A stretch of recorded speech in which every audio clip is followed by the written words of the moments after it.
Hello and welcome to my channel. This is another in my St. Patrick's Day 2018 card series. This card features a giant sticker shamrock and a die cut of a champagne glass and a champagne bottle. I must ask your patience on the lighting. The lighting is going in and out, in and out. There's something going on with my light bulb over my work area, but I hope it'll rectify itself soon. Anyway, this card design is really simple and goes together quick, and I hope you will try it yourself. Let me move this out of the way and we can start right in with creating this card. The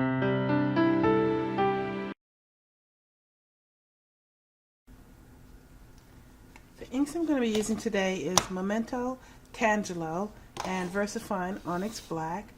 I will also be using a distress marker, Lucky Clover, and 2 Wink of Stella Glitter brushes. This is green and gold. The stamps and dies I'm using today is a champagne bottle die cut, which I got from Amazon. This die cut has a flower, but I'm not going to use that flower. I'm going to just cut that off. I'm also going to be using the Halftone circles from Altenew. I'm not going to use the matching dies, even though it comes with dies, circles, and for the sentiments, but this is a really great stamp set if you can get your hands on it from Altenew while it's still available. And I'm going to be using giant stickers. This was, I think, 10 in a package. I got this from the dollar store. You can often find very good embellishments at the dollar store. It will be in the toy section or the seasonal section, or sometimes in the stationery section, but you just have to meander around and look and see what you see. And this would cost you a lot of money if you went to the standard craft stores, and this will do just fine.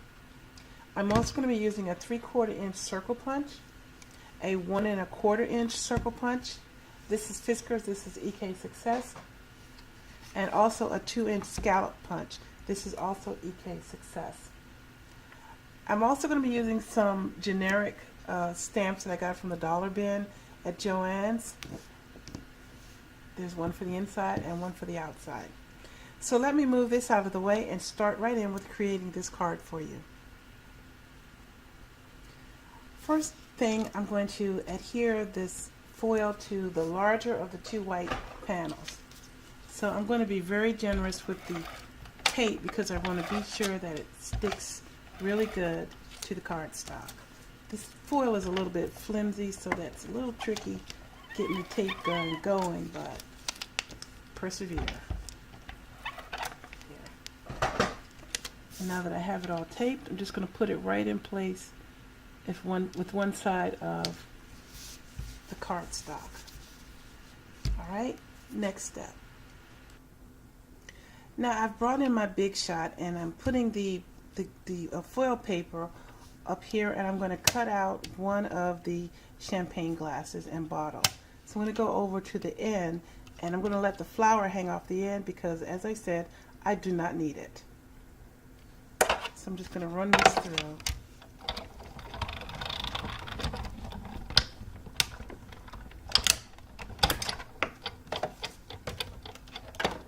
This is a very intricate die, and if you had troubles with getting it out, you could use your magnetic platform and your shim to add more pressure to it. See, this one, I got a pretty good cutout. I just need to take my pokey tool, which I don't have. Here it is. Just take my pokey tool and poke out all the little extra pieces inside there. So I'm going to set that aside for now. And let's see.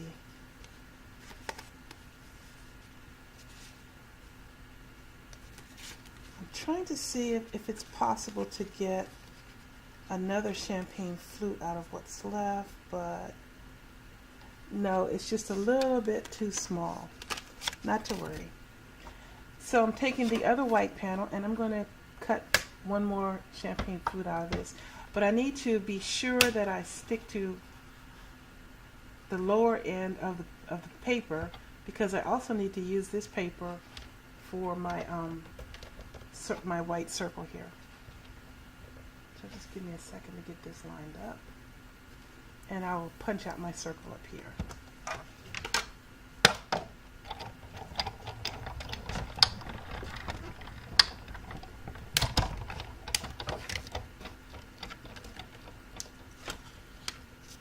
Okay. All right. Let me move this out of the way and move to the next step. Now that I have my cutouts, I need to glue everything together. So I'm going to use my Ranger Multimedia Matte, and I'm going to just go along and put little bits here and there, figure out which one looks best. This looks best. And just glue the two pieces together. It'll just take a little bit of attention, and you want to be sure that you're getting all the little intricate parts so that you won't get any gapping in it. Don't worry about that part. And also on the goblet itself.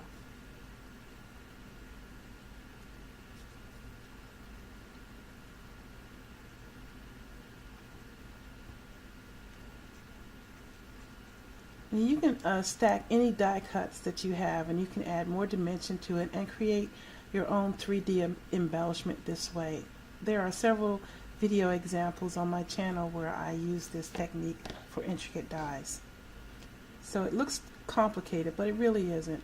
As long as you use an adhesive that gives you a little bit of time to move it around, as you see me doing here, and you just match up the cut edges. And then once you have it where you're satisfied, you just give it a good press.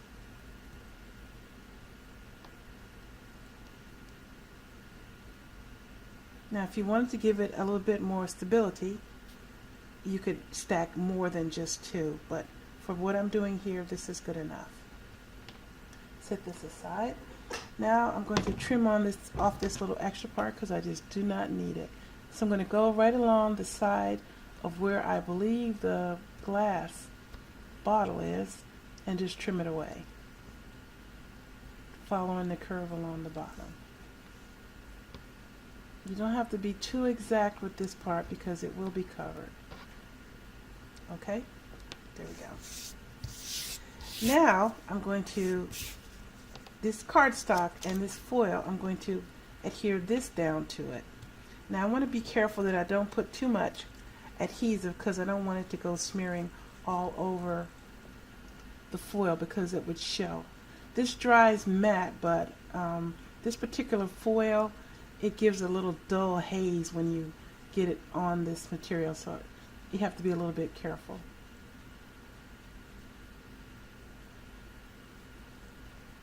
Another way that I could have done this, of course, is to just die cut this out itself and take time and put in all the little negative bits that I would get back in place, but that would just take way too much time, and I thought this would be just fine for what I'm trying to do here, and I really don't have the patience to go and pick up all these little intricate pieces.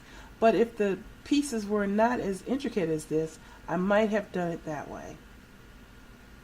For example, if you have like a word hello, and the inside of the O, you would want to put that back in place. But I just don't have the kind of patience, and my hands are not as steady as they used to be when I was younger. And I think that's a good bit. Just put it in place.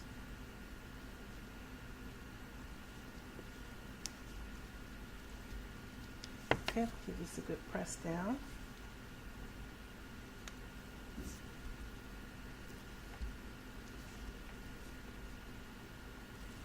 Okay, now I'm just going to take my scissors and, taking my time, I'm going to trim right around the edge of this bottle.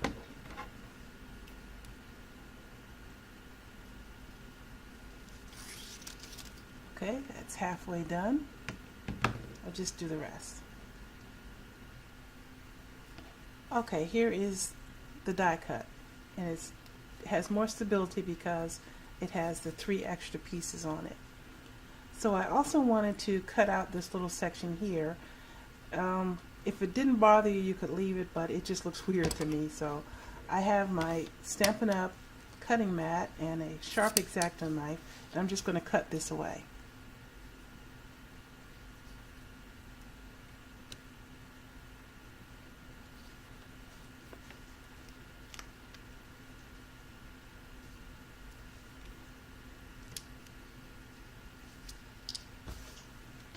Okay, there we go. There's a little bit in there which I'm going to go and trim later, but you can see it's actually very good. Okay, the rest of the card is basically just putting everything together. So I'm going to let the music run and finish that up.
Okay, that's the finished card. But looking at it, I think even though this is very sparkly, I want a few more gems on it. So I'm going to change the design just a little bit and put some rhinestones on it to tie in the orange, green, and white of the flag. It might be too much, but you know me and sparkle. Okay, there we go. Now that's finished. It was very quick. The most difficult part was trying to get this part done, but if you didn't want to have the holographic foil in the background, you could just leave that step out and then it becomes super easy. I'd like to thank you for watching this video and all my other videos. Please subscribe to my channel. If you have already, I really appreciate it, and I answer all the comments that I get. I really appreciate all the positive comments, and it really helps me to stay motivated and keep making videos. I'd like to thank my brother David for the music that he provides for my channel. I hope you're enjoying it as well, and I hope everyone has a very pleasant day. Take care, everyone.